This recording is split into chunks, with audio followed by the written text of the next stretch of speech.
સ્વાગત છે મિત્રો તમારું। આજે આપણે જોવાના છીએ કે આપણા ઘરમાં જો અમુક વસ્તુ અમુક જગ્યાએ ના હોય અને એ જગ્યા પર જો ખાલી પણ હોય તો આપણને શું નુકસાન થાય છે। મિત્રો, વિડીયોને જોતા પહેલાં કોમેન્ટ બોક્સમાં જય માં કુળદેવી, જય માં લક્ષ્મીજી લખવાનું ભૂલશો નહીં। માં કુળદેવી આપના ઘર ઉપર હંમેશા માટે આશીર્વાદ આપતા રહેશે। તો ચાલો આપણે જાણીએ આપણા ઘરની અંદર રસોડું, બેડરૂમ, મંદિર અને દરેક ઘરનો ખૂણે ખૂણે કંઈક ને કંઈક વાસ્તુ પ્રમાણે શું મહત્ત્વ ધરાવે છે તે। તો આપણે અમુક વસ્તુઓ ઘરમાં જરૂર હોવી જોઈએ। આજે આપણે એ જાણવાના છીએ કે કઈ વસ્તુઓ ઘરમાં ન હોવાથી શું દોષ લાગે છે અને આપણે તેનું શું નુકસાન થાય છે। તો મિત્રો, વિડીયાને અંત સુધી તમે જોતા રહેજો।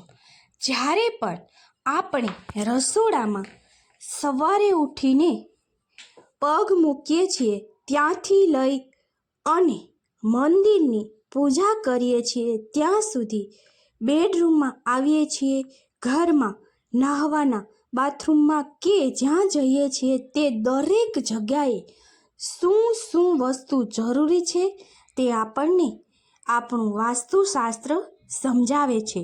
તો વાસ્તુશાસ્ત્રને સમજવું એ ખૂબ જ જરૂરી છે, કારણ કે તે આપણા જીવનમાં કાયમ માટે સકારાત્મકતા લાવે છે। જ્યારે આપણે વાસ્તુશાસ્ત્રને અનુસરતા નથી ત્યારે આપણા જીવનમાં નકારાત્મકતા આવે છે અને અલક્ષ્મી પ્રાપ્ત થાય છે। આપણા જીવનમાં ક્યારેય લક્ષ્મીનો વાસ રહેતો નથી। પૈસા આવે છે તો તે ટકતા નથી।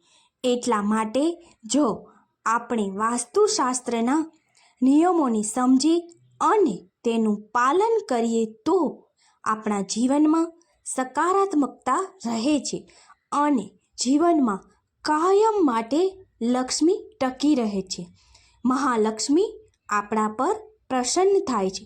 તો ચાલો મિત્રો, આપણે આજે જાણીએ મિત્રો, વાસ્તુશાસ્ત્ર અનુસાર ઘરમાં આ 4 વસ્તુઓ ખાલી રાખવાથી તમે થઈ જશો કંગાળ, નસીબ પણ તમારો સાથ નહીં આપે। વાસ્તુશાસ્ત્ર અનુસાર ઘરમાં કેટલીક એવી ચીજો હોય છે જેને ક્યારેય પણ ખાલી ન રાખવી જોઈએ। આવો જાણીએ ઘરમાં કઈ કઈ વસ્તુઓ ક્યારેય ખાલી રાખવી જોઈએ નહીં।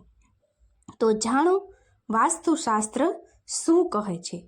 વાસ્તુનું આપણા જીવનમાં ઘણું મહત્ત્વ છે, કારણ કે જો આપણું ઘર કે કાર્યસ્થળ વાસ્તુ અનુસાર બનાવવામાં આવે તો જીવનમાં સુખ અને સમૃદ્ધિ રહે છે।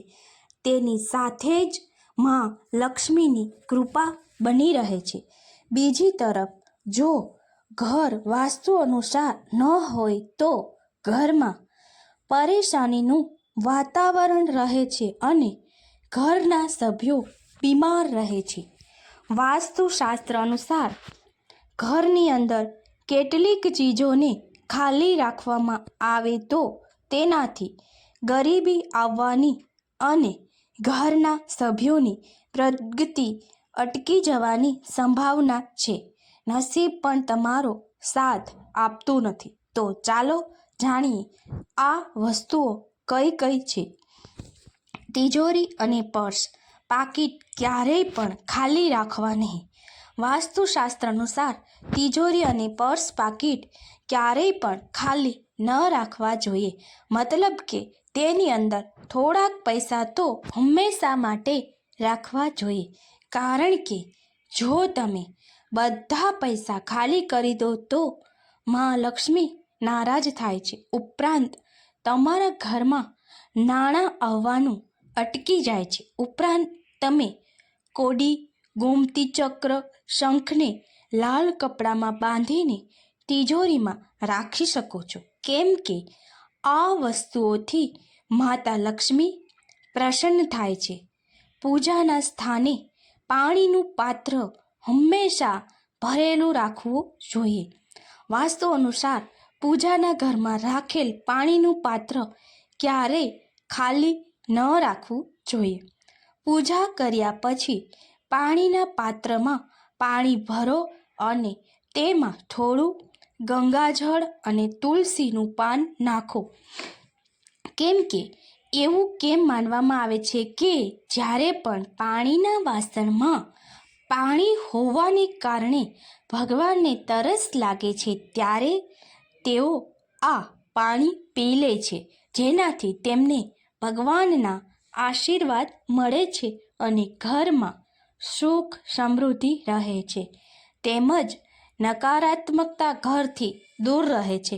ઉપરાંત જો તમે આવું નહીં કરો તો તમારે આર્થિક તંગીનો સામનો કરવો પડી શકે છે.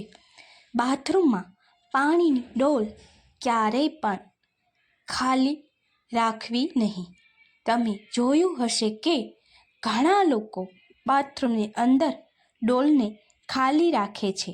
જો કે વાસ્તુશાસ્ત્ર અનુસાર આ બાબત ખોટી છે, કારણ કે જ્યારે પણ તમે ડોલ ખાલી રાખો છો ત્યારે ઘરમાં નકારાત્મકતા આવે છે. તેમજ સ્નાનમાં કાળી કે તૂટેલી ડોલનો ઉપયોગ ન કરવો જોઈએ. આમ કરવાથી તમારે આર્થિક સમસ્યાઓનો સામનો કરવો પડી શકે છે. તેની સાથે વાસ્તુ દોષ પણ લાગે છે.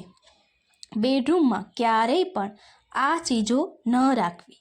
માતા લક્ષ્મી નારાજ થશે, શારીરિક અથવા આર્થિક સમસ્યાઓ આવશે. અનાજની પેટી હંમેશા માટે ભરેલી રાખો. આજના આધુનિક યુગમાં લોકો ઘરમાં અનાજ રાખતા નથી, મતલબ કે તેઓએ તૈયાર લોટનો ઉપયોગ કરવાનું શરૂ કર્યું છે, જે એકદમ ખોટું છે. કારણ કે વાસ્તુ અનુસાર જે ઘરમાં અનાજ નથી હોતું ત્યાં માતા અન્નપૂર્ણાના આશીર્વાદ પણ હોતા નથી.